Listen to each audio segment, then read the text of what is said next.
Ethan Harper did not plan to meet his future in-laws that night. The rain made sure he did. The highway outside Seattle vanished into gray sheets of water, and the wipers on Claire Lawson's car worked so hard they squeaked. Thunder cracked somewhere far away, low and heavy, like something rolling across the sky. This storm came out of nowhere, Claire muttered, gripping the wheel. Ethan leaned forward, trying to see through the windshield. GPS says the next motel is 30 miles. Claire sighed. We're not making that. She hesitated for only a second before saying, my parents live 10 minutes from here. Ethan blinked. Tonight? Relax, she said quickly. They'll be surprised, but it's fine. One night. We'll leave in the morning. He smiled, though his stomach tightened. Sure. No pressure. She reached over and squeezed his knee. They're normal. Mostly. That did not help. 20 minutes later, they pulled into a quiet neighborhood lined with tall trees and wet sidewalks shining under porch lights. Claire parked in front of a wide two-story home with pale siding and dark shutters. That's it, she said. Ethan stared at the house, heart thudding harder than the storm deserved. Ready to meet the people who raised me? He opened his door. Ready as I'll ever be. They ran through the rain to the front porch. Claire rang the bell. Footsteps hurried inside. The door opened. A woman stood there, tall and graceful, wearing a soft sweater and neat jeans. Her dark blonde hair was pulled back loosely, and her eyes were sharp but bright. She froze when she saw Ethan. Just for a moment. Not long enough for Claire to notice. Long enough for Ethan to feel it. Oh, the woman said, voice smooth. You must be Ethan. Claire stepped forward. Mom, surprise. Margaret Lawson's smile widened, but her gaze stayed on him. Claire didn't tell me you were coming. Storm forced us off the road, Claire said. Hope that's okay. Of course. Margaret reached for Ethan's jacket.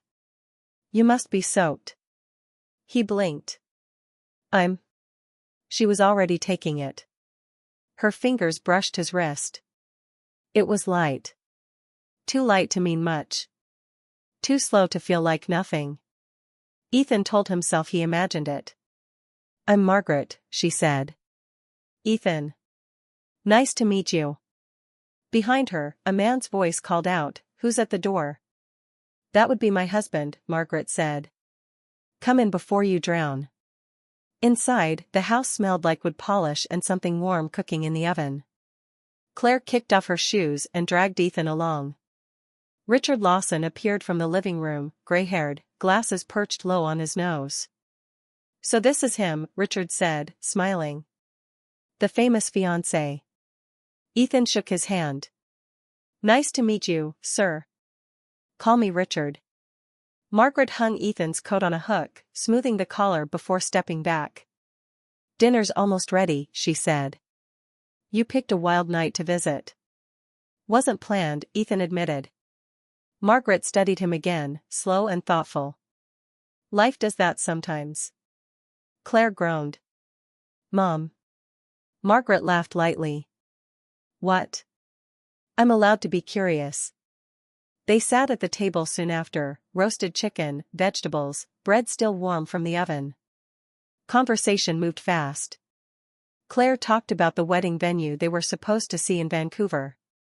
Richard asked about Ethan's job. Ethan answered carefully, wanting to sound calm even though his pulse kept jumping whenever Margaret looked at him. You work on bridges? She asked. Mostly road projects. Drainage systems.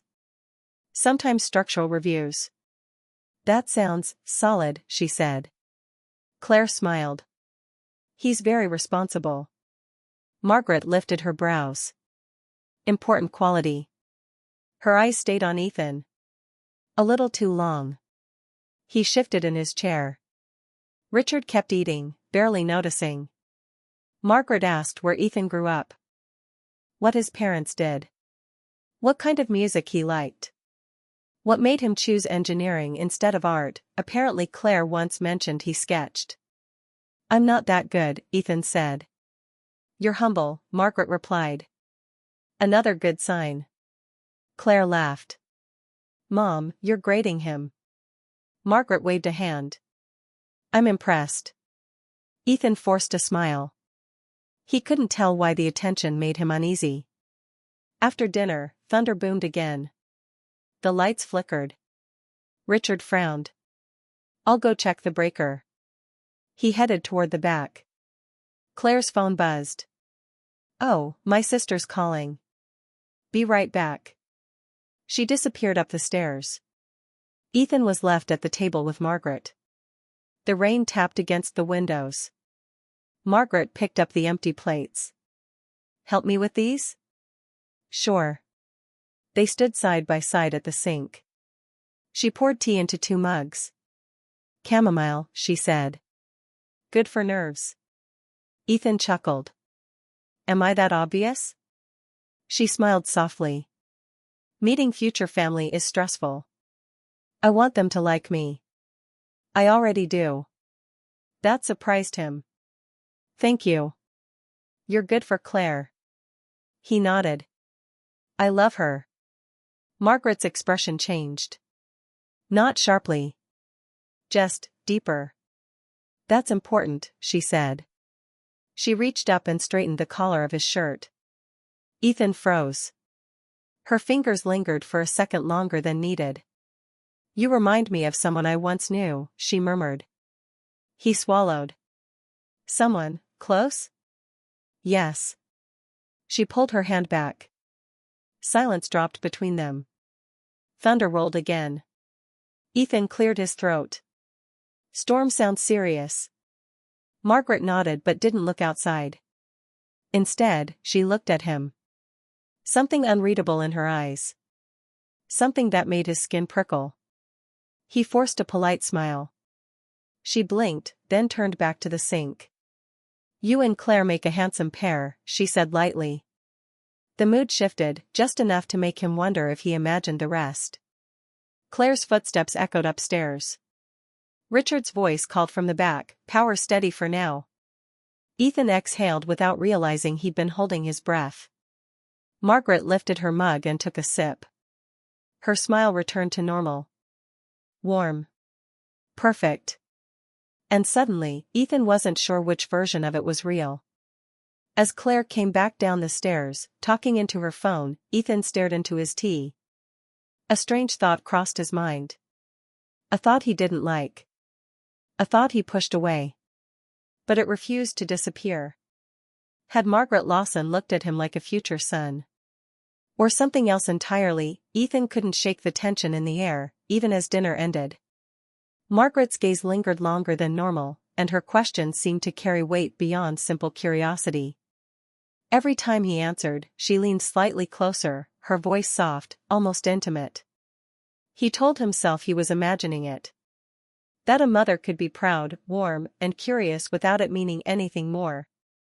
But still, there was a flicker, something in her eyes, that made him uneasy. After clearing the plates, Margaret suggested they sit in the living room. The storm outside had intensified, rain hammered against the windows, and the wind howled through the trees. Claire went upstairs to call her sister, leaving Ethan alone with Margaret. Her smile was casual, but the room felt charged. I hope you're comfortable, she said, her hand brushing a stray strand of hair from her face. It's a bit chaotic tonight. Ethan nodded, adjusting in his seat. I'm fine. It's cozy. Margaret poured 2 mugs of tea, handing one to him. Her fingers barely touched his as she passed the cup, but Ethan noticed anyway. He tried to laugh it off. I think the storm's making everything feel more intense than it is. Storms do that, she replied softly, leaning slightly against the side of the sofa. Her eyes followed his movements carefully, as if she wanted to see how he would react to her presence. Life does that, too. Sometimes we feel things we don't understand. Ethan felt a tightening in his chest. Her voice was low and measured, not flirtatious, but not completely ordinary either. It carried a kind of weight he wasn't used to hearing from a mother-in-law. You're good for her, she said suddenly. He blinked. I hope so. She nodded slowly. Claire has always needed someone steady. Someone who can anchor her. He smiled. I love her. I'll always do my best for her. Margaret's eyes softened. She reached out, almost subconsciously, and adjusted the collar of his shirt again, her fingers brushing against his neck this time. Ethan froze. He didn't want to overthink it, but the gesture lingered longer than expected. It was careful, almost tender, and it made his stomach flutter unexpectedly. You remind me of someone I once knew, she said quietly, almost as if she were speaking to herself. Someone important, he asked, his voice barely above the sound of the storm outside. Yes, she said simply. Barry. Her tone was unreadable, nostalgic, maybe, or sad, but there was a trace of something else he couldn't identify. The silence that followed stretched long enough for Ethan to question whether he had imagined the intensity of her gaze. Thunder rolled across the sky, loud and sudden, breaking the quiet. Ethan tried to focus on the storm. The weather is really something tonight, he said, hoping to anchor the conversation in ordinary words. Margaret tilted her head slightly, studying him. You're calm, she said. Even in chaos. That's rare. Ethan laughed softly, trying to release the tight knot in his chest. I try.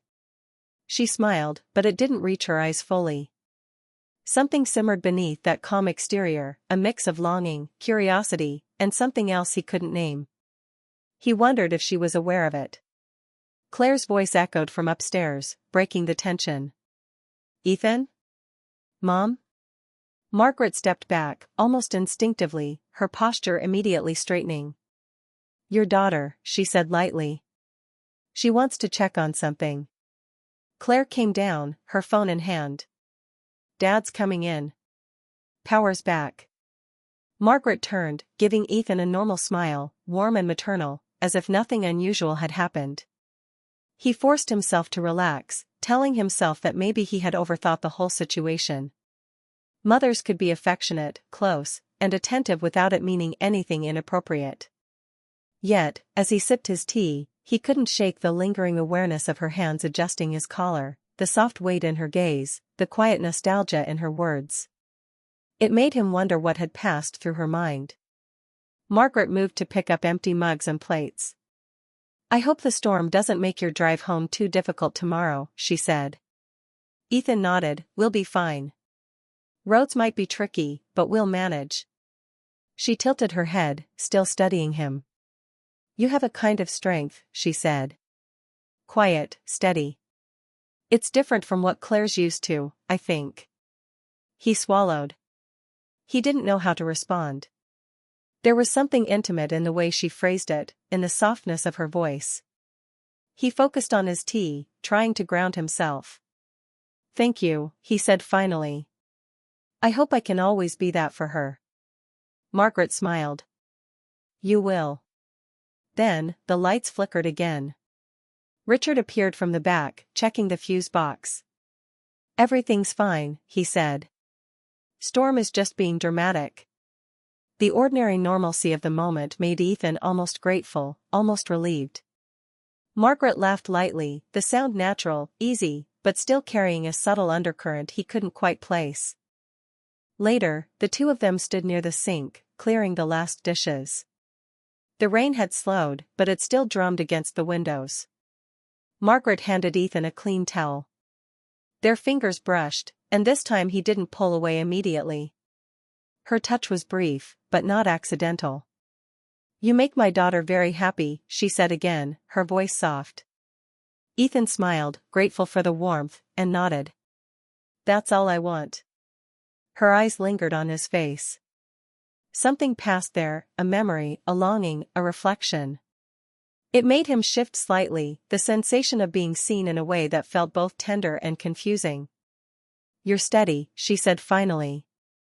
And that's rare. She needs that. She deserves that. He wanted to agree, to reassure her. I'll do my best. Margaret nodded, almost to herself. Her eyes softened again, carrying a quiet weight that seemed to belong to someone much older, someone who had lived and loved and carried regrets. Ethan felt the moment stretch, as if the house itself was holding its breath. Then Claire called again, bringing her back down the stairs. Margaret immediately adjusted, resuming her motherly demeanor, chatting lightly about wedding plans and menu ideas. The moment of intensity passed like a shadow, leaving Ethan unsettled and thoughtful. He kept replaying her words in his head long after Claire led him upstairs. "You remind me of someone I once knew. If you ever feel uncertain." He tried to dismiss it, telling himself he had misread a mother's care for something more. But the question lingered in the back of his mind: had it really been nostalgia, or something more complicated? The storm outside continued, echoing the storm in his thoughts. He lay awake in the guest room, staring at the ceiling, thinking about Margaret's words, her eyes, her hands, and the quiet tension in the room. It was a storm he couldn't name, a feeling that was both fleeting and heavy. Something about Margaret's attention had unsettled him, stirred something unspoken, and he didn't know how to shake it. And yet, he reminded himself firmly, she was his fiancée's mother. Nothing more. Still, as the wind rattled the windows and the rain whispered against the roof, he wondered if he had glimpsed a moment meant to be private, a glimpse of longing, memory, or regret that had nothing to do with him, and everything to do with the past. He closed his eyes, trying to let it go, but the memory of her soft voice and lingering gaze clung to him like the storm outside, unpredictable, intense, and impossible to ignore. Ethan followed Claire upstairs to the guest room, but his mind was still on Margaret. Every smile, every glance, every word she had said replayed in his head. The storm outside had settled into a steady drizzle, but inside, the tension he felt hadn't eased at all. Claire flopped onto the bed, scrolling on her phone. "You okay?" she asked, tossing him a small smile. "Yeah," he said, but his voice lacked conviction. He wasn't okay. "Good," she said, turning back to her screen. "I'll call you when I get back from the wedding venue tomorrow." Ethan nodded and left the room, telling himself he was just stretching his legs. He walked down the narrow hallway, listening to the soft creak of the wooden floor beneath his feet. The house was quiet now. Richard was in the garage checking supplies, Claire was upstairs, and Margaret had disappeared somewhere. As he passed the living room, he heard the soft clink of a cup. Margaret appeared from the kitchen, carrying a mug of tea. Her eyes met his. For a moment, the casual warmth she usually radiated felt heavier, more focused, more intimate. "Couldn't sleep?" she asked softly. "Just walking," he said. "Stretching my legs." She smiled faintly. "That's good. The night feels longer during storms."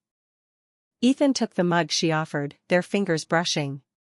He told himself it was innocent. A mother caring for her future son-in-law during a storm was normal. But there was a hesitancy in her eyes he couldn't read. "You've handled tonight well," she said. "More than most could." He shifted on the spot. "I'm just trying to do my best for Claire." She leaned against the hallway wall. "I can see that. It's rare to see someone like you. Steady. Calm. Honest." Ethan felt a pulse of something he couldn't name. Pride? Gratitude? Or something else, something heavier? He took a sip of tea, keeping his eyes on the floor. He wasn't sure he wanted to meet hers. "The guest room is at the end of this hallway," she said, almost casually. "I'll show you where the blankets are." He followed. The air between them was quiet but loaded. Each step seemed louder than the last, the hallway narrowing around him. Margaret stopped by a small closet, opening it to reveal folded blankets and pillows. "These nights get cold," she said, lifting a thick quilt. Their hands touched as she handed it to him. He froze, caught off guard. She didn't pull away immediately.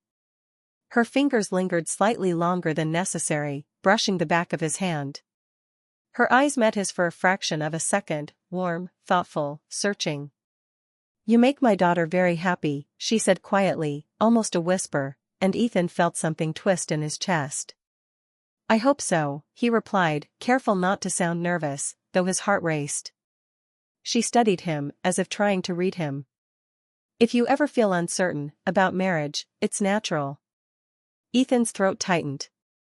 He looked down. I'm not uncertain. Not even a little, she pressed softly. He shook his head.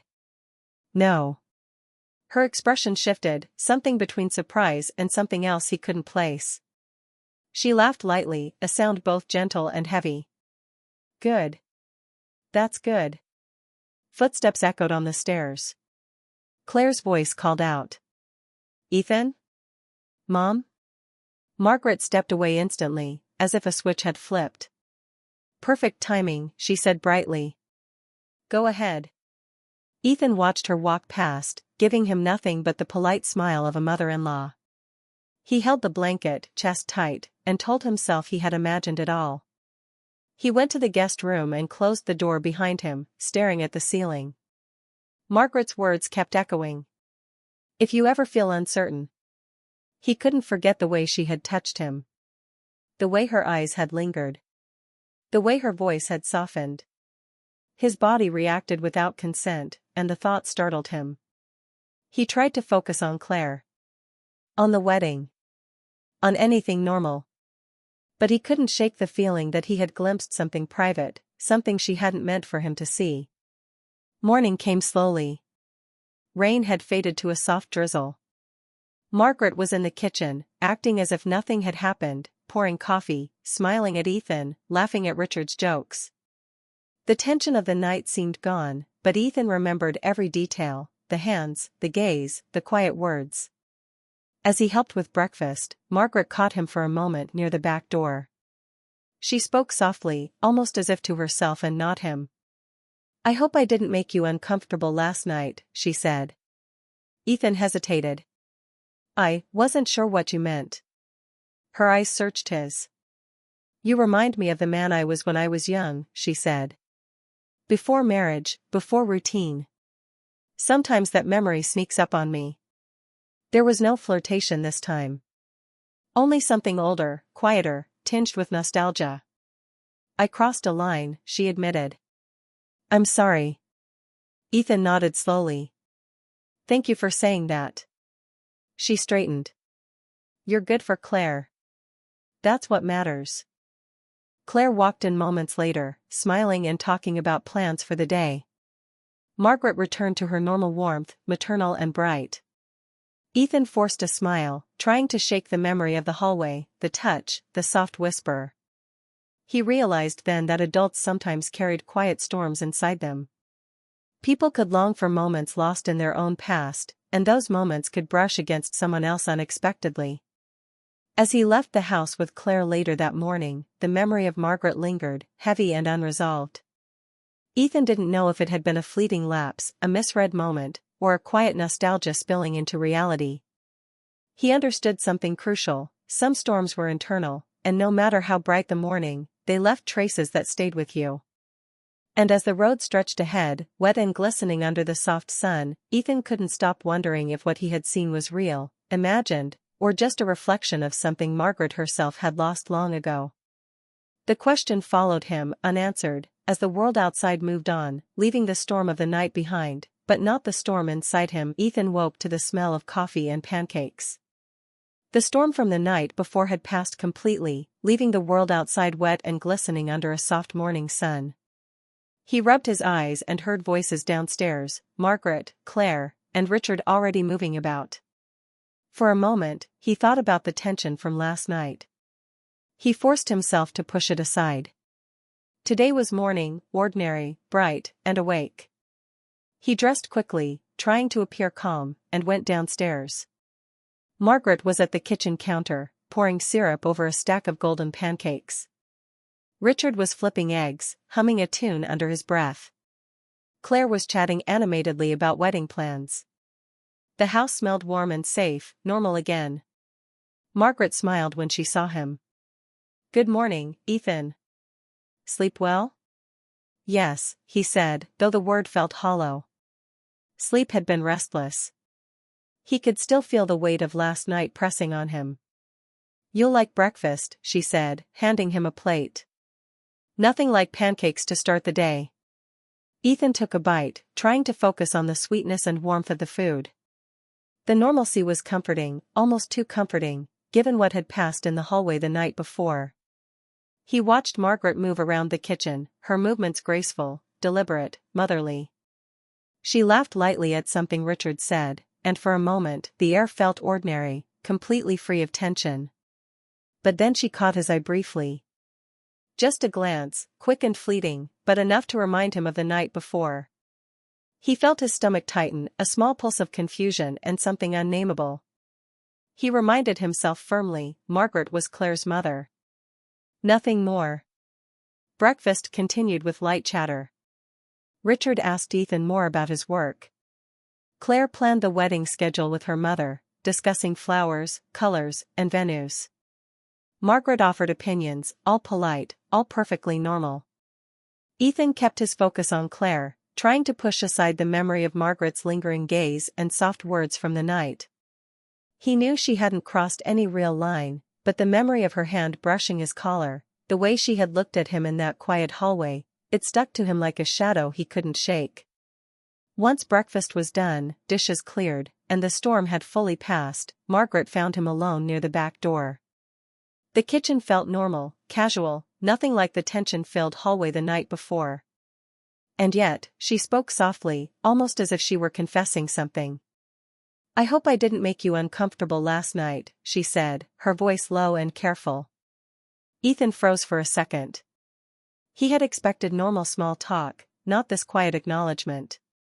I wasn't sure what you meant," he said cautiously. Her eyes searched his, sincere and steady. "You remind me of the man I was when I was young," she said. "Before marriage, before routine. Sometimes that memory sneaks up on me." There was no flirtation in her voice this time. Only something older, softer, and quietly sad. It was a truth, not an invitation. She wasn't testing him, she was confessing a memory, a feeling from a time long past. "I crossed a line," she added, looking directly at him. "I'm sorry." Ethan nodded slowly, relief and understanding filling him in equal measure. "Thank you for saying that," he said honestly. Margaret straightened, her voice returning to its normal warmth. "You're good for Claire. That's what matters." It was clear now. The moments that had confused him, the lingering glances, the gentle touches, had not been about him in a romantic way. They were moments of nostalgia, of longing for a past self, a past life. She had carried a quiet weight, and for a few brief moments, it had brushed against him. Claire returned, full of energy and plans. Margaret smiled at her daughter, warm and unmistakably maternal. The air shifted again, returning to ordinary family life. Pancakes were discussed, flowers debated, wedding colors confirmed. Everything was bright, normal, and safe. Ethan helped with clearing the breakfast dishes and carrying mugs. Every movement reminded him that life had a way of moving on, even after confusing or intense moments. Margaret's presence had stirred something, but it was over. He knew now that it had never been about attraction. It had been about memory, longing, and perhaps even a fleeting moment of loneliness. Claire walked over and took his hand. "So," she said, "survived your first Lawson family emergency visit?"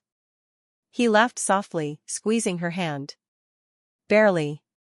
She smiled, oblivious to the tension that had passed in small, private moments. She was bright, full of life, ready for the day. That was what mattered. Ethan realized that adults carried quiet storms within them, memories, regrets, desires, all tucked away beneath ordinary life. Margaret's small confession was part of that storm, and he had glimpsed it without causing it. It wasn't his burden to carry, but witnessing it had left a mark on him, one he would not forget entirely. As they prepared to leave, the sun broke through the clouds, reflecting on the wet streets and leaves. Ethan buckled himself into the car beside Claire, taking a deep breath. The house, the storm, the memories, it was all behind them now. He was grateful for normalcy, for the ordinary warmth of family, and for Claire's hand in his. Margaret waved from the porch. Ethan returned the wave, a small smile on his lips. She had been herself, maternal and kind, and also human, complex, layered, with a past she couldn't hide. He understood now. The lingering tension, the subtle touches, the quiet words, they weren't about seduction. They were about memory, a fleeting ghost of who she once had been. The drive ahead was calm. The rain had stopped entirely, the road reflecting the bright morning light. Claire chattered about wedding plans, flowers, schedules, and guests. Ethan answered, laughed, and felt a steady warmth in his chest. Normal life had returned, and he was part of it. Still, the questions from the night before lingered softly in his mind. Had he misread the subtle cues, or had he glimpsed a truth she had meant only for herself? He didn't need an answer.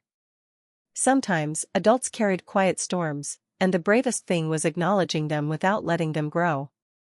As the house disappeared behind them, Ethan held Claire's hand a little tighter. He smiled, focusing on the road ahead, on the life he would build with her, on the ordinary moments that were truly extraordinary. And yet, in the quiet corners of his mind, the image of Margaret's soft gaze, her words, her honesty remained. A gentle reminder that people were complex, that moments could be confusing, and that love, true love, was steady, enduring, and anchored in choice, not fleeting feelings. The storm was gone. The memory stayed, soft and quiet, a lesson in empathy, understanding, and the subtle beauty of human connection. Ethan didn't dwell on it. He simply drove forward, hand in hand with Claire, heart steady, ready for the life that awaited.